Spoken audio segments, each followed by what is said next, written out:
Swords met with a deafening clang, sparks flying as steel collided with steel. Kato fought with the ferocity of a man who had lost everything, his strikes fueled by the sting of betrayal.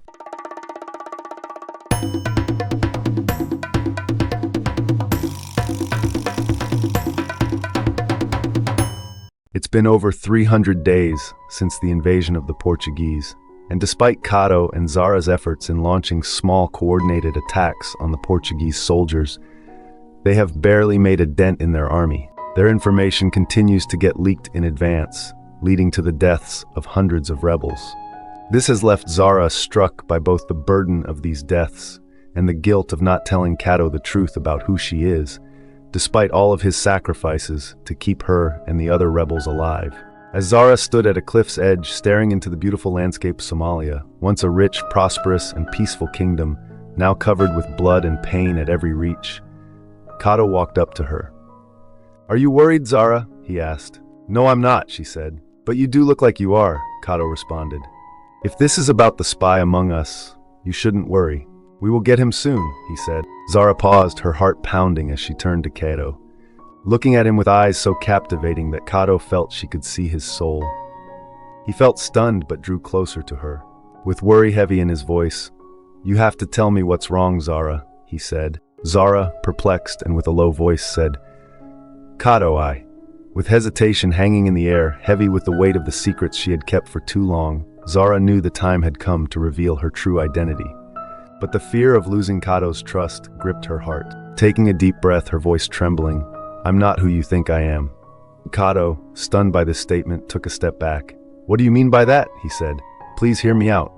Zara responded, "I am Princess Zara, daughter of King Malik and heir to the throne of this land, before the Portuguese took everything from us." The realization hit Kato like a tidal wave. He felt a chill run down his spine. The woman he had fought beside, protected, and grown to care for, was not a mere survivor, but the rightful ruler of the land he was sworn to defend. A swirl of emotions crossed his face, shock, confusion, and something deeper and more personal. Kato, walking away with a low but intense voice, turned to Zara and said, "Why didn't you tell me sooner?" Zara, with tears welling up in her eyes, said, "I couldn't. I didn't know who to trust. And if the Portuguese knew I was alive, they would stop at nothing to kill me. I had to protect myself, even if it meant hiding the truth from those I care about." Kato, feeling betrayed, having risked everything for Zara over and over again. "I think your timing is a bit too late because now you've broken my trust in you," he responded. Dusk had come, and Kato was deep in thought, his mind racing with the knowledge of a traitor in their midst and the revelation of Zara's identity. The camp, once a place of unity, now felt heavy with suspicion. Every glance, every whisper was laced with doubt, and amidst it all was the fear of an impending attack by the Portuguese. Kato, murmuring to himself, "I've faced enemies on the battlefield, but this is different. How do you fight an enemy you cannot see?" But his thoughts were interrupted by Zara's arrival, who had returned from her moment of reflection. She approached him, her expression one of concern and determination. "Kato, we cannot let this divide us," she said. "But you were the one holding on to a secret even bigger than the presence of a traitor among us," Kato responded. Zara, with a guilty expression, said, "You're right, Kato, and I'm sorry it took me this long to tell you," as she nods and with a steady voice added, "But now I trust you with my life and my heart."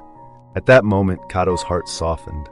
He could see the pain and sincerity in Zara's eyes, the burden she had carried alone for so long. He stood up and stepped closer to her, his voice now gentle and soft.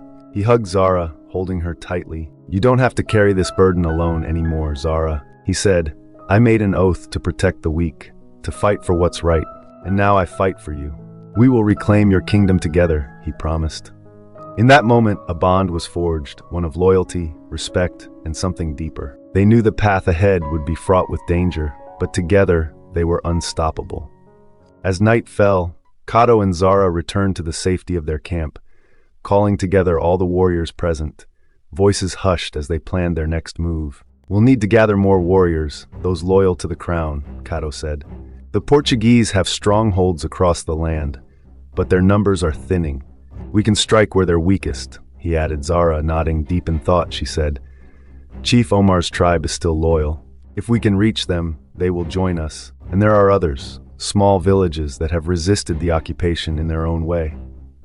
They'll fight for their freedom, for our people, she added.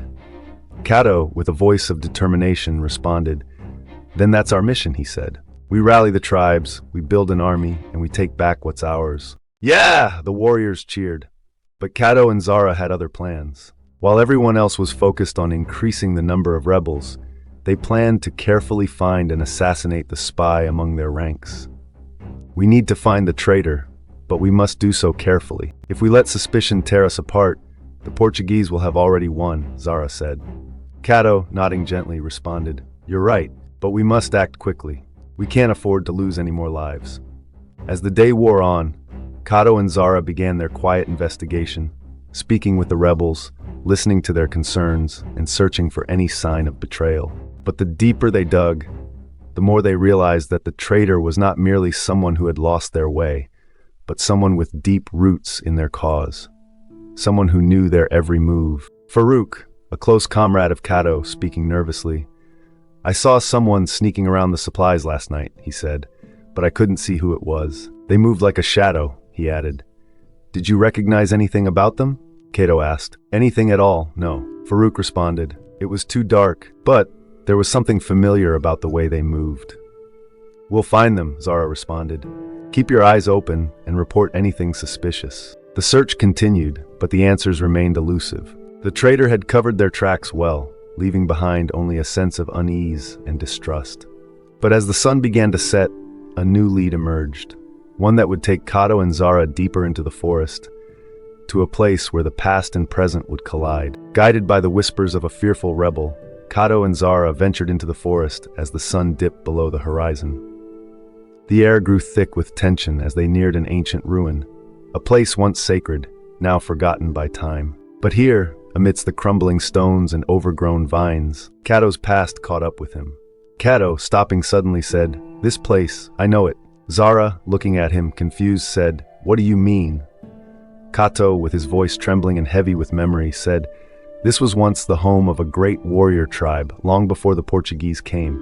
My tribe, my family. We were the guardians of this land, until we were betrayed." Zara listened in silence, sensing the depth of pain in Kato's voice. The ruin, once a place of strength and pride, was now a symbol of the cost of betrayal, a cost Kato knew all too well. But before they could explore further, the sound of footsteps echoed through the ruin. Kato and Zara drew their weapons, ready for whatever threat awaited them. But the figure that emerged from the shadows was not an enemy, but a ghost from Kato's past. A warrior named Jabal, Kato's right-hand man who always fought by his side, now twisted by bitterness and betrayal. Jabal, sneering, looked to Kato and said, "Kato, I knew you would come. You always were too stubborn for your own good." Kato, his voice filled with shock and anger. You were the one who betrayed us." "Why, Jabal," he said bitterly. "You were always the chosen one, Kato," Jabal said. "The favorite, but what did it get us? Destruction, death. I've aligned myself with the Portuguese now. They promised power, and I intend to take it." Zara, stepping forward, her voice filled with anger. "You betrayed your own people for power? You're nothing but a coward," she said.